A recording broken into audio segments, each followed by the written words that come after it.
Pilipinas, ang oras po, 6:36.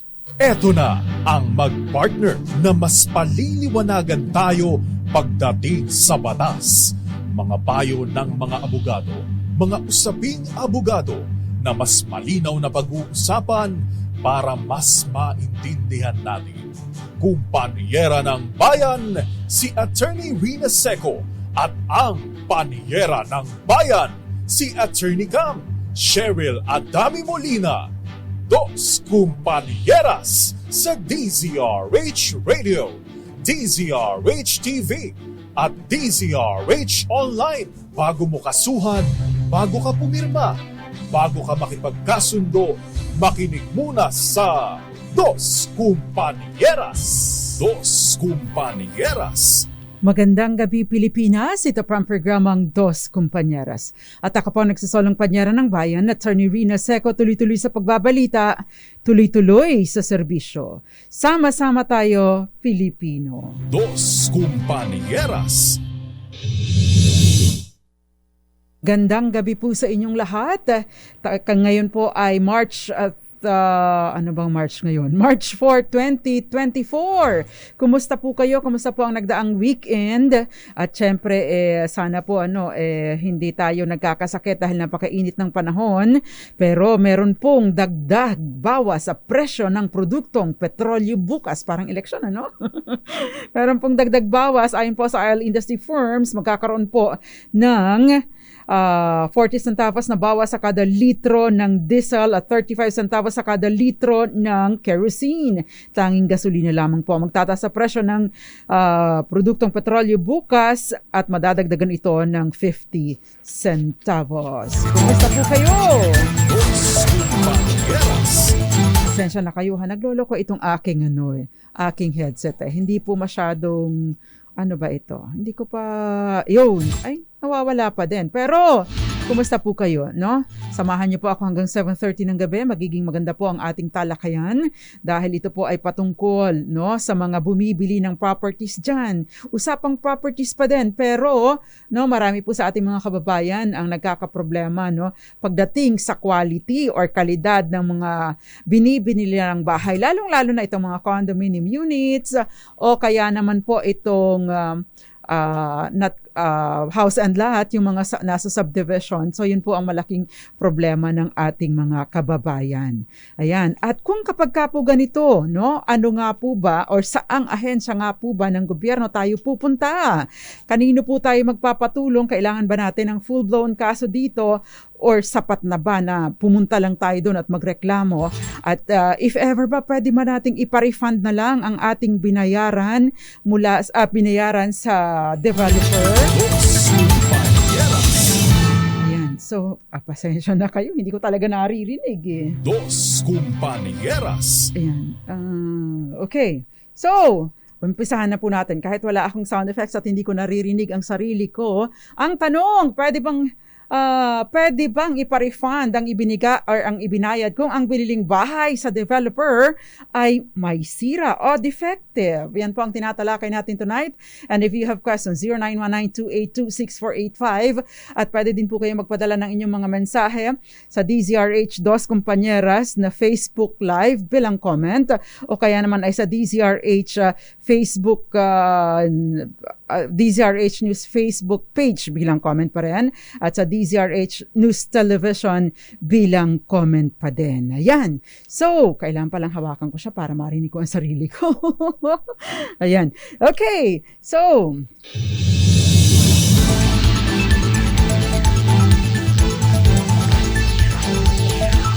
okay, medyo hindi pa rin malinaw pero pagtiyagaan na lang natin ito. Ayan, ito parang itong aking headset ang may diferensya. Pero okay, tatalakayin po natin yung anything na may kinalaman sa mga developer sa ating pagbili, pag-purchase ng property at kung ano nga ba ang pwede nating gawin. Syempre, no, masasaklaw pa din po nito yung mga questions niyo patungkol doon sa refund kung sakasakali na ang buyer, no, ay nagkaroon ng default sa payment o kaya naman ay halimbawa umabot na sa gaano nakatagal na nagbabayad at kung magkano ang maari pang ma-refund kung sakasakaling entitled na siya dito. Okay, magandang gabi po muna sa ating mga tagapanood, tagapakinig mula sa iba't ibang panig ng mundo. Good morning, good afternoon, good evening, and good night. Magandang gabi po, Miss Maria Teresa Lazaro Chan sa Hong Kong, Frodo de Chihuahua, gayon din Daddy Ruel Resio, Delia Garcia, Gael Enriquez, at Ador Cortez. Magandang gabi din po sa inyo, Logan. Ang tawag na, si Gael, sabi niyo, naku! Yung iba, baka yung pera ni Attorney Rina maubos na, kakapamigay. Actually, hindi ko naman po lahat pera yun.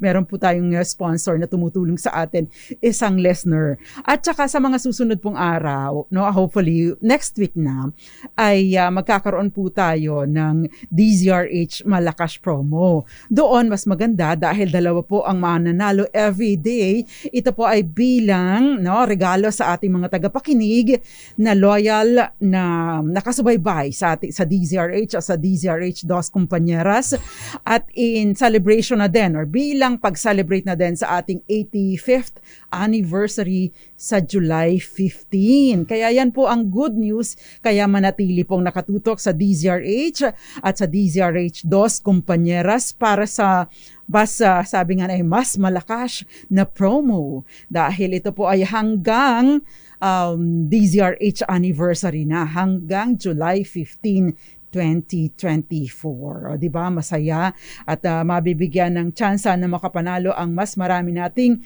tagapakinig. Anyway, para po para maiayos ko man lang ito bago para hindi tayo distracted. Magko-commercial na lang muna ako para maayos ko ito. Tapos tuloy-tuloy na po tayo sa ating talakayan. Magbabalik pa ang programang Dos Compañeras. Ilan po munang mga paalala. Diyan lang po kayo. Dos Compañeras. Medyo marami tayong problema technical ngayon pero okay na po. Okay, tinatalakay po natin ang tungkol sa paano ba maari ba tayong makapaghingi ng refund, okay na. Okay, yun na lang ating Facebook Live ang paputol-putol. But anyway, maari ba tayong makahingi ng refund kung sakasakaling defective or napakaraming sira ng bahay o condominium unit na ating binili mula sa isang developer. Dos Compañeras.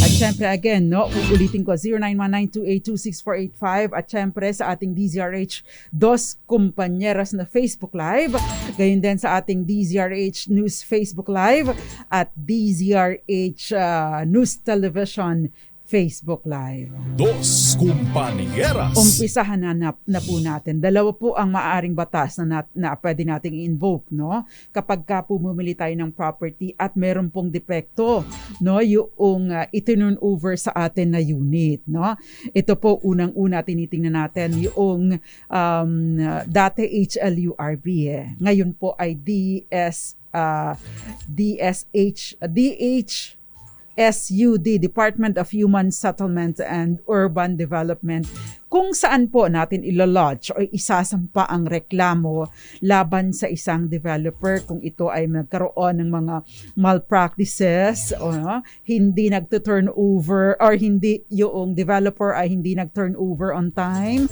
o kaya naman ay bigla na lang kinansel ang sale samantalang may karapatan pa kayo bilang buyer, buyer in installment, may karapatan pa kayo sa grace period o kaya close na lang o kaya naman po finerfeit yung payment ninyo samantalang sa ilalim po ng Baseda Law meron kayong karapatan for refund. So doon po ilalodge, doon po maaring isampa ang reklamo sa mga ganitong pagkakataon. Dos Compañeras. Sinasaklaw din po tayo ng civil code dahil yung pong mga pagbili ng mga ganitong mga bagay, ganitong property, meron pong tinatawag na warranties, Ibig pong sabihin, yun pong dapat, yung unit na dapat na matanggap ninyo ay ayon sa specification, ayon po sa mga representations na ipinakita nila. Syempre, dapat po ay habitable o natitirahan. At syempre, yung mga safe na tirahan at yung mga development na naipresent doon sa kanilang mga pamphlet nung kayo ay umattend ng mga kung ano-anong mga talks, yung mga pinakita sa inyo ng ng agent, no, ng representative ng developer ay dapat po ay malinaw at nakikita, nagre-reflect doon sa kanilang unit. Kasi minsan or sa maraming pagkakataon, no, kagaya na lang nitong si Engineer Rico Manalo, na biktima na rin po siya ng developer at nakakuha naman po siya ng refund, no? Ay ang nangyayari, no, may mga sira-sira, no? O kaya hindi na to turn over, no, on time. O kaya naman po yung dapat na development, yung patubig, pakuryente, pati yung maayos na kanal, daanan, anong tawag doon. At syempre kasama na din yung mga other common areas like the parks, no? Hindi po na po provide ng maayos ng developer. Dos Compañeras. And syempre bagaman at halimbawa po ay galing naman kayo or sa developer naman kayo bumibili, meron pong mga pagkakataon kasi na yung mga plano at mga specifications pumapalya, no? Bagaman at ito ay obligasyon, no, ng developer na i-provide sa inyo, ay may liability po dito yung engineer pati na din yung architect sa ilalim naman po ng civil code. Ayan. So, yan po ang tinatalakay natin tonight. Dos Compañeras. At syempre, Aleli Cabani, happy birthday sa'yo. Sabi niya, batiin niyo po ako today, birthday ko. Bago tayo magpatuloy sa ating talakyan, magbibigay-pugay muna tayo. Mario Manuba, magandang gabi sa'yo. Pinsan ko po ito. Si Lizelle Miranda, gayon din Rico Manalo, Kenneth Arevalo, Grace Recta, Naimbag Arabi, Madam Rudy Palma, magandang gabi.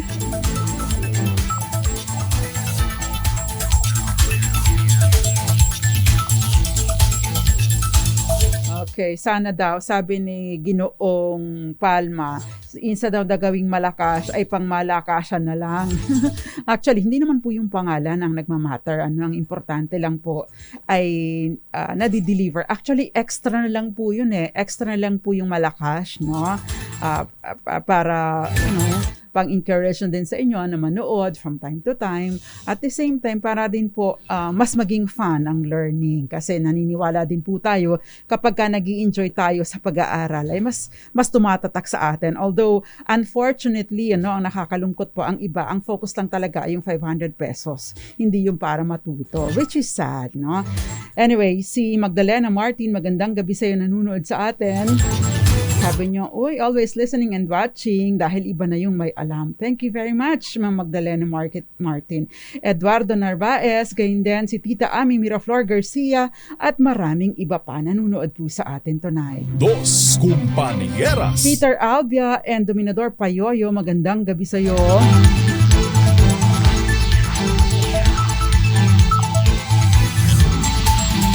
Itong si Dalia Garcia ay meron din po siyang question na pipilitin natin sagutan mamaya. Gayon din Edith Lin, magandang gabi sa iyo dyan sa Taiwan. Roda Odita, nanonood sa atin. God bless you more daw. O Henso D, naku, baka ako manalo dyan. Nakikinig lang ako. Hindi lang ako nag-comment. Thank you very much. No? Chana dyan sa Las Piñas City and Maria Teresa Lazaro. Magandang gabi po. Frodo da Chihuahua at maraming iba pa. Nanonood din sa atin Ador Cortez at yung mga iba pang nakatutok sa atin, Herminia Albuna, Odette Oxales at Rowena Sapoposas. Gael Enriquez, maraming salamat sa iyo. Mas panalo ang mas maraming kaalaman. Thank you very much sa iyo, Gael Enriquez. Ito yung si Gael talagang super loyal listener natin. In fact, ayaan mo Gael, dumaan ka ulit dito pag uwi mo ng Pilipinas. Meron akong surprise sa iyo. Yan. Sorry na lang si Sandy Navarro kasi hindi naman nagpaparamdam si Sandy Dos Compañeras. Yung mga dadating po dito from time to time dumadaan, hayaan niyo po, babawi ako sa inyo. Maliban pa sa mga kaalaman, nagpapakape din po, nagpapa 3-in-1 po kami dito sa opisina. Anyway, balik po sa ating topic tonight, no? Tinatalakay po natin yung tungkol doon sa mga depekto kung sakasakali man. At syempre, hindi po maiwasan yung mga complaint laban sa mga developer at pagdating sa pag-i-issue ng title, pag-i-issue ng deed of sale, o pag-i-issue ng contract to sell. Ano ba ang pinagkaiba ng contract to sell at deed of sale? Ayan, yan po ang tinatalakay natin tonight. Kaya naman, again, willing po akong sumagot ng inyong mga questions. Dos Compañeras. Ito po ay nag-originate, no? Actually, sabi niya, ang question po kasi ay galing kay Rosalie. Sabi niya, kapag po yung bahay ay napakaraming defect, pwede po bang magpa-refund na lang? Sakit po ng ulo eh. Dos Compañeras. Actually, ang una pong gagawin kapag defective yung unit na naibigay sa atin, ay dapat po ito kasama sa warranty period, sa warranty pa at representations ng kumpanya. At ang unang-una pong gagawin ay syempre irereklamo natin sa developer. No, kapag ka po hindi sumagot ang developer, pwede nating padalhan ng demand letter, after nating i-communicate sa kanilang problema, because that will serve as a warning to them na tayo ay siniseryoso natin ang ating reklamo at with a warning then of course na with a demand then of course na sagutin nila or gawin nila yung mga defect within X number of days. Usually ang binibigay po ay 5 days, 10 days or 15 days. At kapag ka po hindi nila ito tinugunan o wala man lang silang ginawa para asikasuhin yung inirereklamo ninyo, ay pwede po kayong dumulog sa DHSUD, Department of Human Settlement and Urban Development. Dos Compañeras. Sila po ang may jurisdiction sa mga ganitong reklamo, sa mga ganitong hinaing at mas mabilis po ang proseso. Hindi po kayo maaaring dumiretso kaagad sa korte. Idudulog po muna ninyo sa DHSUD. Sila po ang may jurisdiction, kapangyarihan, authority to address these issues. Dos Compañeras. Maari po kapag ka po nagkaroon ang napatunayan ninyo doon sa pagdinig, sa naging hearing doon sa DHSUD na meron ng problema, maari pong ipag-utos ng DHSUD na sa developer na kumpunihin ayusin agad ang may defect, ang defect sa inyong unit na binili. At the same time, maari din po silang mag-order na pabayari ng multa or penalties itong developer. At may mga pagkakataon din po na even damages or daños perwisyo. Dos Compañeras. Of course, ang mga developer po, hindi yun basta-basta papayag na magbabayad sila ng daños perwisyo, kaya mas maa-actionan nila, lalo na kapag malaking developer, yung reklamo ninyo. Dapat lamang po na yung reklamo ninyo ay hindi ninyo kagagawan, kundi depekto doon sa pagkakakonstruct ng unit ninyo. Dos Compañeras. Ayan, by the way, meron pa rin po tayong bonus question. Ang tanong, kapag ang bahay ay may maraming defects, saan maaring ireklamo? Saang ahensya ng gobyerno maaaring ireklamo ang developer na hindi tumupad sa inyong kasunduan? Dos Compañeras. Ay, salamat, na ayos na din ang audio ko. Napakahirap magsalita kapag hindi mo maintindihan kung naririnig ka nila o hindi. Umaasa na lang ako na tama at naririnig ninyo ako, pero okay na. Ayan. So, bonus question, sa ahensya ng gobyerno maaaring reklamo ang developer na hindi tumutupad sa usapan? Pwede po kayo magpadala ng inyong sagot sa aking page, Attorney Rina Seco na page, dahil doon ko po na-access ang inyong messages. Pero, sana po ay nakafollow kayo sa DZRH Dos Compañeras, ating page, para po mas madali ninyong mababalikan. At para din po kayo ma-message ko, isalin niyo na po yung pag-sagot ninyo or pag-message ninyo sa akin. Dos Compañeras.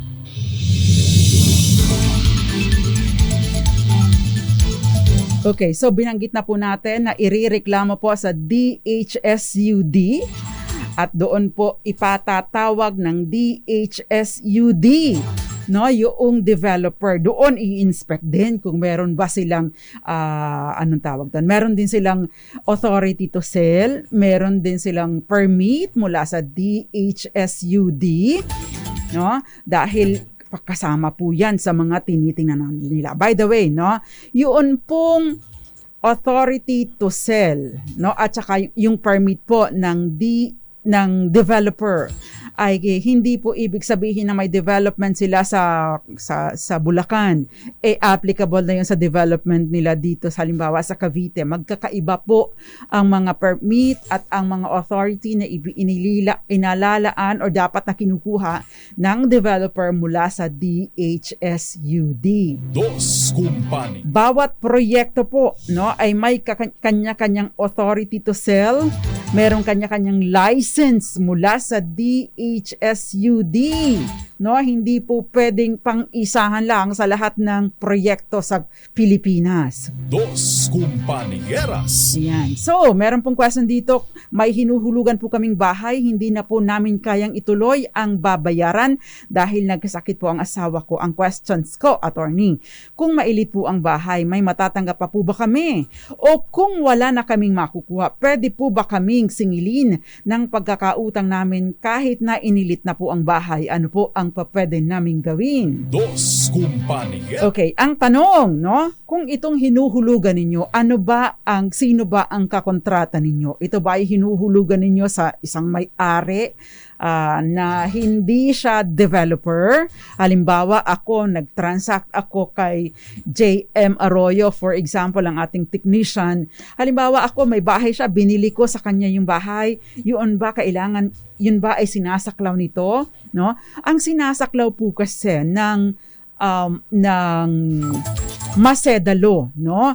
Yung bentahan ng developer or yung bentahan ng bahay, residential property in installment. Pero yung developer po ang kakontrata, hindi po ito yung individual person-to-person transaction na si A may bahay, pinagawa niya, ibibenta niya kay B. No, hindi po ganon. So, sinasaklaw po nito yung mga developers na bumibili, na ang buyer ay bumibili sa developer in installment. Hindi rin po sinasaklaw ng Masedalo yung alimbawa po ay idinaan ninyo sa Pag-ibig or idinaan ninyo sa bangko o sa isang financial institution. Dos Kumpanie. Ibig pong sabihin, sinasaklaw lamang po ng Masedalo ang isang transaksyon kung ito ay in-house financing. Anong ibig sabihin nito? Sa developer po kayo nagbabayad ng monthly amortization dahil ito po ay yung purchase in installment. Kapag ka po dumaan sa Pag-ibig, dumaan sa bangko or other financial institution, ibig pong sabihin, you do have a contract to sell, no, between the buyer and the developer. Pagkatapos, sasabihin sa'yo, oy, humanap ka na ng bangko, i-bank loan mo ito. Ang nangyayari po dyan, it is no longer a purchase in installment, kundi binibili na po ng bangko para sa inyo yung property. Nakapangalan sa inyo, pero naka-mortgage po ang property sa bangko or sa Pag-ibig o sa other financial institution. Dos Kumpanieras. Ang nangyayari po, there is a deed of absolute sale na, no? May deed of absolute sale na kayo,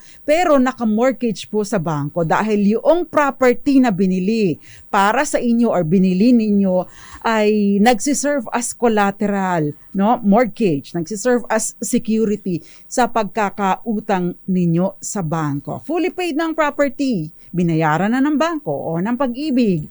Pero, no, yun pong nag-execute kayo ng loan doon sa bangko, sa Pag-ibig o sa financial institution at yung loan po ang binabayaran ninyo, hindi po yung bahay. It is no longer a purchase in installment. Dos Kumpanieras. At kapag purchase po na at direct bangko ang nagbayad, Pag-ibig ang nagbayad, kapag ka po na foreclose, na elite, ibig sabihin na naremata, no, ang inyong sangla, ang inyong mortgage, no, na foreclose, wala na po kayong makukuha pang refund mula sa Pag-ibig o kaya naman ay sa bangko o sa iba pang financial institution. Dos Kumpanieras. Kapag ka po purchase in installment, nagbabayad po kayo, may contract to sell kayo, nagbabayad po kayo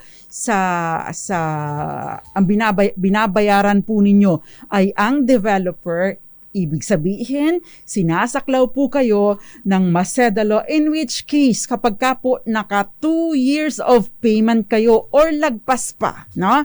Kapag ka naka 2 years kayo, maari po ninyo makuha ang 50%, 50% ng mga ibinayad na ninyo sa developer. Dos Compañeras. So, yung question po natin, no? Kung nailit ang bahay, may matatanggap pa po ba kami? The answer is, it depends, no? It depends. Depende po sa sitwasyon ninyo. Sino ang katransaksyon ninyo?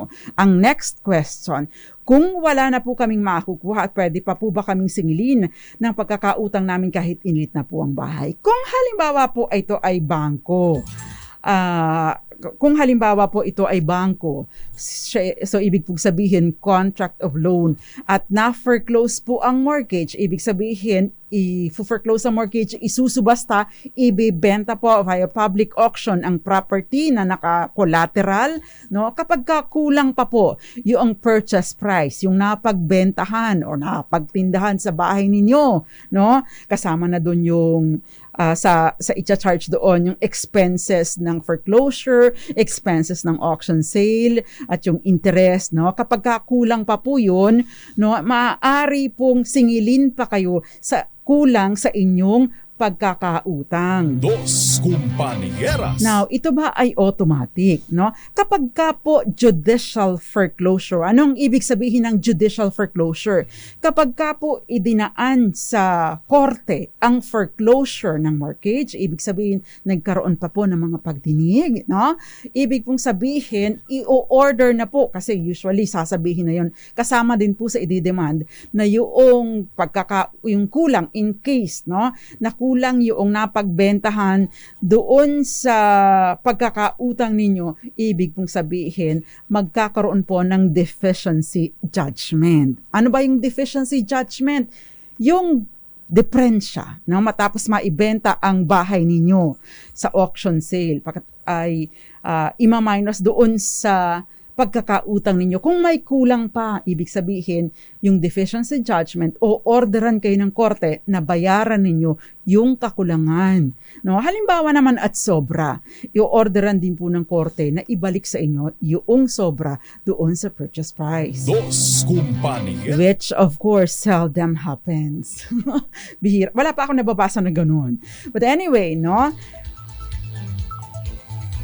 So, yun po ang maaaring mangyari. Kung halimbawa naman ay extra judicial foreclosure, anong ibig sabihin nito? Si sheriff na lang o sa clerk of court na lang dumaan ang foreclosure. So nagkakaroon ng auction sale, no? Ibebenta, isusubasta ang property ninyo bilang ipambabayad sa inyong pagkakautang.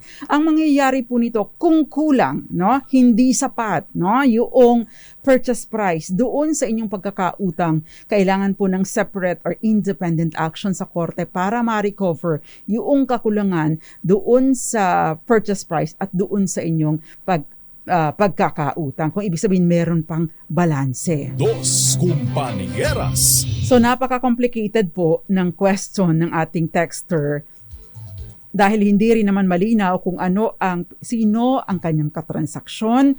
Ito ba ay purchase in installment o contract of loan sa pagitan niya at ng bangko at binili na ng bangko ang property mula doon sa developer. So again, no, kapag ka po magpapadala kayo ng ganitong question, maganda po na i-specify ninyo kung kanino binili, kung sa developer o kaya ito ay binayaran na ng bangko.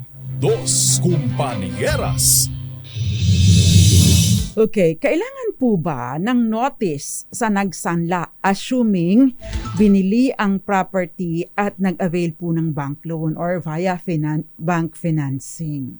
Dos Compañeras. Now, makinig po dahil ito po yung pagkakaiba ng, for example, cancellation ng sale. Kasi sinasabi po natin, kapag less than 2 years ang equivalent ng ating naihulog sa developer, no, binibigyan lamang po tayo ng grace period para bayaran ang ating pagkakautang, ang ating delay sa ating pagbabayad, no, at wala na pong interest doon. Pero 60 days lamang po yung palugit na ibinibigay ng Masedalo. Now, kapag ka po ika-cancel ang sale, the appropriate term is cancel. No? Ibig sabihin po, yung developer ika-cancel ang bentahan dahil hindi po kayo nakakabayad. No? Kapag ka po ganito, kailangan ng personal notice. No, kailangan po ng notarial, ito pa nga yung term, meron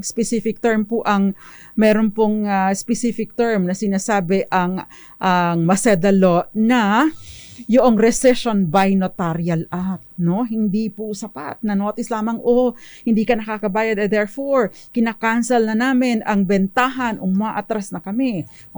So kung na-turn over na sa inyo ang property, maari pong meron na ring demand to vacate. Dos Compañeras. So kailangan po na personal na notice na naibibigay sa inyo. At hindi lang hindi basta-basta notice dahil ang nire-require po ng batas ay rescission by notarial act, no? Meron pong acknowledgement, no, duly notarized ang dokumento na ipinapadala sa inyo saying no na nire-rescind na o kinakansela na ang bentahan because you failed to pay the required installment. Dos Compañeras. Now, kapag ka naman po mortgage, in the case of mortgage, pinili ng bangko ang property para sa inyo at sa bangko kayo naghuhulog sa XYZ Bank, no? Hindi po, take note po, ito po ang dapat na inyong pakatandaan, kaya dapat hindi nagdi-default. Hindi po kailangan ng personal notice na magkakaroon na ng foreclosure at auction sale sa inyong property na naka-collateral o naka-mortgage, no? Ang nire-require lamang po ng batas is that, no, yun pong publication or not posting of notices, no? So ibig sabihin, ikaw na may property na naka-collateral o naka-mortgage ang property sa bangko or sa financial institution, hindi dapat alerto ka dahil hindi nire-require ang personal notice sa ganitong pagkakataon. Yun po ang pagkakaiba, no? Kapag yung cancellation ng developer at saka yung foreclosure na ginagawa ng bangko o ng financial institution. Dos Compañeras. Again, no? Uulitin ko po, kapag purchase and installment at magkakaroon ng rescission or cancellation ng sale dahil nga po hindi nakababayad, no? Matapos pong mabigyan ng sapat na palugit ng naaayon sa batas, no? At least 60 days, no? Kailangan po ng rescission, demand for rescission by notarial act, notice of rescission by notarial act, at duly served personally to the buyer. Dos Compañeras. Ayan, I hope that is clear. No, meron pong question dito. Paano po kung hindi ako nabigyan ng contract to sell ng developer? Ang naibigay lang po sa akin ng developer ay reservation agreement at sales invoice galing sa developer. Makakakuha rin po ba ako ng refund? Dos Compañeras. Yun pong reservation agreement ay kumbaga ay may same effect as a contract to sell or contract of sale dahil nagpapatunay po ito na kayo ay merong binayaran at nagpapatunay din ito na meron talaga kayong transaksyon. So hindi ka naman magbabayad kung wala kang binili, no? Kung wala kayong naging kasunduan. However, no, para po makakuha ka ng refund, kailangan mong mapatunayan na nakapagbayad ka ng equivalent, no, to at least 2 years of installment. So yun po ang kailangan ninyong ma-establish. So you have to check magkano ba dapat ang iyong monthly amortization. So times 12 since 2 years times 24. So i-multiply mo yung monthly amortization mo times 24. So yun po ang dapat na maipakita ninyo na umabot doon sa 24 months ang inyong amortization, and you shall be entitled to 50% down payment. Dos Compañeras. So ang tanong, attorney, paano halimbawa naman na talagang hindi ko na kaya, hindi ako umabot sa 24 months or sa 2 years? Ano naman ang pwede kong gawin? Hindi ko na po talaga kaya. Kahit bigyan pa nila ako ng palugit, hindi ko na po talaga kaya. Pwede ko bang ibenta ang property na hinuhulugan ko at kailangan ko ba ng permiso mula sa developer para gawin ito? Dos Compañeras. Yan po at iba pa ang tatalakay natin. Magandang gabi sa iyo, Maria Teresa Lazaro. Magandang gabi kay Teresa Arce, Eli Abanto, at syempre Peter Albia. Magandang gabi din sa iyo, Alma Valenzuela de la Cruz, Hachi Gallardo. Thank you very much po. Sabi niya, good evening. Thank you for sharing your knowledge with us. Super dami na naming learnings from you. Thank you very much. Miss Charo Abram, si Wesley Rivero, and of course, Ma'am Joy Rivero. Magandang gabi sa iyo. Magandang gabi din sa iyo, Ginoong Joel Noriega, Andy Marquez. At thank you very much sa aking mga online PAs, Kenneth Arevalo, and of course, kay El Enriquez. Watching from mahabang parang Angona Rizal, Ma'am Irene Almodovar, Jeronimo Mike, magandang gabi sa iyo. At syempre, Glenda Fe Seco Agdigos at Reggie Agdigos, Frui Vita, at si Nelia Likong. Maayong gabi kaninyong tanan. Marites Liedo, nanonood sa atin sa Mabitak, Laguna. Mario Manuba, sabi niya, pag-rate naman po ang mga sumusunod, masisipag na FVT. Ano ba yung FVT? Cherry, Cherina, Mariel, John Russell, dito po sa Dar Marinduque, na ngayon ay nanonood habang nag-overtime.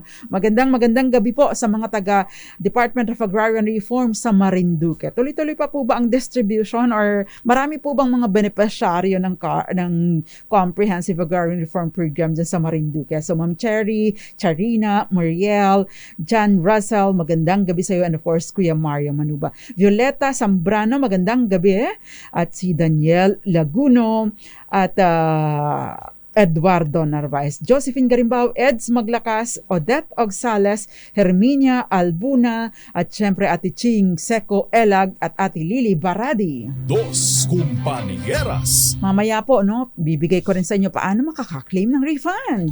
Yan po at iba pa ang ating babalikan sa ating pagbabalik after a few commercials. At syempre, may question sa ating bonus round sa ang ahensya ng gobyerno. Maaaring ireklamo ang developer na hindi tumupad sa kasunduan. Ipadala lamang po bilang private message sa akin. Dyan po ako kukuha ng isang mananalo tonight. By next week or hopefully next week na talaga, na pinaplansya lang po yung mechanics at syempre may kaukulang pondo dahil napakarami pong programa dito sa DZRH. Dalawa po ang mananalo sa mas malakas promo. Ito pong bonus question ay courtesy of myself and a friend na generous friend na nag-sponsor. Sabi nga ni Galdo ko, baka maubos ang pondo nyo. Dos Compañeras. Yun pong mga nanalo na, paki-confirm nga po kasi yung iba siguro wala yan kasi hindi naman pinopost. Hindi po kasi ako masyadong mahilig mag-post. Pero susubukan ko pong i-post yung mga naipadala ko na. Actually, wala na akong utang naipadala ko na lahat Yun nga lang, matrabaho po kasing mag-post. Kailangan kong i-cover yung mga numbers, pati yung mobile, pati yung aking bank account. Dahil sa Metro Bank account ko po nanggagaling yung fund. So, kailangan ko pang isa-isahin na i-cover ang mga yun. Masyado pong istorbo, masyado pong matrabaho. Dos Compañeras. Magbabalik pa ang programang Dos Compañeras. Ilan po muna mga paalala. Diyan lang po kayo. Dos Compañeras. Ang programang Dos Compañeras. Kasama pa rin po ang nagsasalang panyera ng bayan, Attorney Rina Seco. Sa mga naghahanap po kay Attorney Cam after 105 days, starting from January 2, yun po ang pagbalik ni Attorney Cam. Si Attorney Cam po ay nanganak ng kanyang pangatlong baby, third baby boy. Yan. Congratulations ulit. Okay, may question po dito. Sabi niya, ano pa ang pwedeng reason para ma-cancel ang deed of sale? Namatay na ang vendor. Heirs sana ang mag-i-issue ng bagong deed of sale para iwas penalties. 20 years na po kasi yung penalties. Dos Compañeras. 20 years na? Naku, malaki nga ang babayaran ninyo. Ang tanong dyan, ang problema po kasi dyan, bakit po ninyo pinatagal ng ganoon katagal? Dahil nga po meron na kayong deed of sale, hindi na po, ibig kong sabihin, ay dapat po talaga ay ang next transaction, ang next move na ninyo ay pupunta na kayo sa magbabayad na kayo ng capital gains tax at documentary stamp tax process ng pagta-transfer. Kaya lang, since sinasabi ninyo baka hindi ninyo na-process at hindi rin nyo nabayaran yung capital gains tax, kaya ang gusto ninyo ay makapag-execute ng bagong deed of sale para makaiwas kayo sa sa penalty dahil wala naman pong amnesty sa pagbabayad ng capital gains tax. Maaari po, ang pinakamainam lamang po ninyo anong gawin ay ang makiusap doon sa mga heirs, no? Magpa-execute po kayo ng hindi, kapag ka po heirs kasi mag-i-execute at namatay na yung original na seller, ang mangyayari po dyan, kailangan isettle ang estate. So, anong ibig sabihin nito? Dadaan po ito sa either judicial or extrajudicial settlement of estate, in which case, no, meron pong kaukulang expenses ito. Ang kagandahan lang, meron po ngayong estate tax amnesty hanggang June 14, 2025 na pwede ninyong i-avail. Ngayon, ang problema po niyan, paano kung hindi pumayag yung mga heirs? So, ibig bang sabihin, pwede ninyong, ang gusto nyong mangyari ay ika-cancel ninyo yung sale, ay malabo na pong mangyari ito. Ayan. Dahil wala naman kayong basihan o legal na basihan. Pupunta kayo sa korte. I don't think na papaboran kayo ng korte dahil yun lang naman ang inyong basihan. Usually, ang cancellation po ng sale kapag ka po hindi nagko-comply doon sa mga requirements ng napagkasunduan. Dos Compañeras. Ayun pong hindi pag-execute ng deed of sale, no, ng mga heirs, bagaman at meron ng dating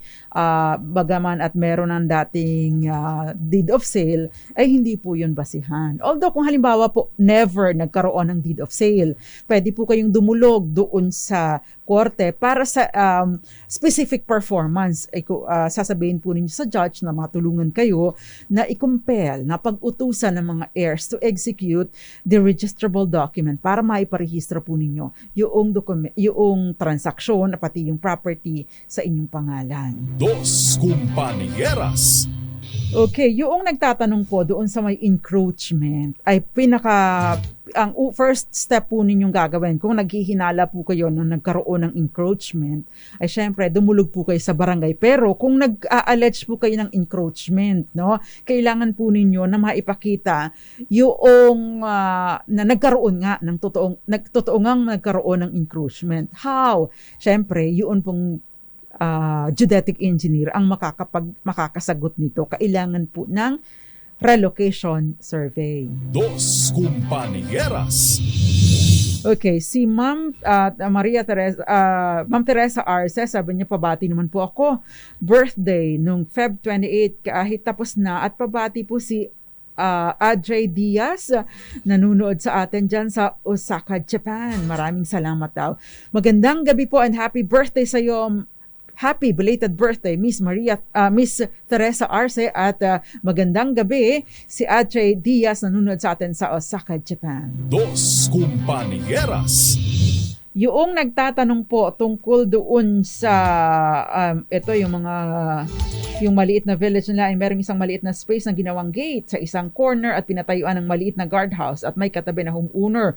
Pero yung space at hindi po sakop sa lupa na binayaran niya. Ngayon po ay nagrereklamo at gustong ipatanggal ang guardhouse na pinagawa ng HOA. Ang sukat naman po dito ng bahay at dikit-dikit. Anong ibig sabihin nito?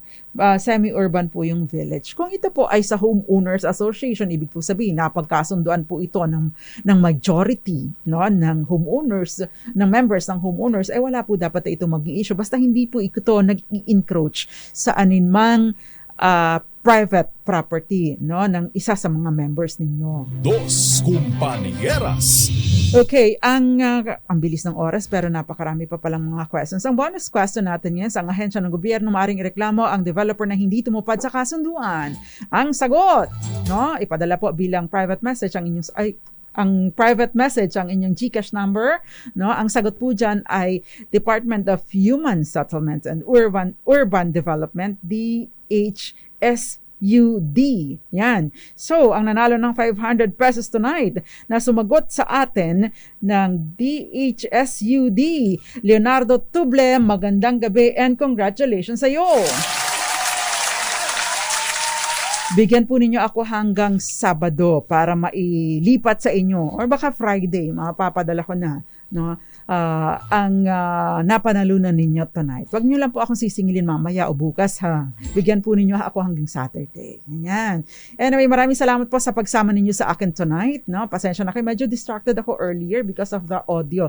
Pero eventually naging okay na din. Bukas babawi ako. Kasi medyo na hindi on time ang ating napaagang ating commercial to check on the audio, no? Pero bukas babawi ako at sasagutin ko po ang lahat ng mga naiwang questions tonight. Magbabalik po ako bukas. Nakasama ko po Billy Domingo and JM Arroyo. Ako naman po, Attorney Rino Seco, tuloy-tuloy sa pagbabalita, tuloy-tuloy sa serbisyo. Sama-sama tayo, Pilipino. Dos Compañeras.